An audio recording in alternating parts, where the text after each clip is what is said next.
ఈ విషయాలు తెలుసుకోకుండా మీరు షిరిడి వెళ్తే మనకి మీ జోబుకి పెద్ద చిల్లు పడినట్టే. అదేంటో ఇప్పుడు చెప్తాను, చూసేయండి. మనం ట్రైన్లో అయితే జర్నీ చేసి స్టార్ట్ అయిపోయాము, ఆల్రెడీ రీచ్ కూడా అయిపోయాము అనమాట. ఇంకా సాయినగర్ షిరిడి దగ్గరలో ఉన్నప్పుడు ఇలా వస్తే షాపింగ్ చేసుకున్నామని చెప్పాను కదా లాస్ట్ వీడియోలో. సో ఇంకా సాయినగర్ షిరిడి అయితే మనం చేరుకున్నాం. ఇక్కడ జరిగే ఒక అతిపెద్ద స్కామ్ ఏంటంటే, మనం ట్రైన్లో ఉన్నప్పుడే బండి స్లో అవుతుంది స్టేషన్ ముందుకు వచ్చేటప్పుడు. సో అక్కడే మనకు ఆటో డ్రైవర్స్ అందరూ ఎక్కేసి అసలుకి ఏవి గుడి దగ్గరకు వెళ్ళడానికి ఏ బస్సులు లేవు, మీరు రూమ్స్ దగ్గరికి వెళ్ళడానికి ఏవీ లేవు, మా ఆటోనే ఎక్కండి అంటూ ఎక్కువ ఛార్జెస్, అంటే లైక్ ఆటోకి 300 అలా ఛార్జ్ చేస్తారు.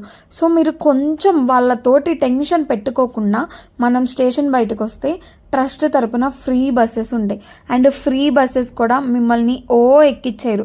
సీట్లు ఎంతవరకు అయితే ఉంటాయో వెళ్ళేటప్పుడు లగేజెస్ అన్నిటి వరకు మాత్రమే ఎక్కిస్తారు. సో ఇది గుర్తుపెట్టుకొని అక్కడికి వెళ్ళిన తర్వాత మీరు స్టేషన్ బయటకు వచ్చే వెయిట్ చేయండి, ఎవరు చెప్పిన మాటలు విని ఎక్కద్దు.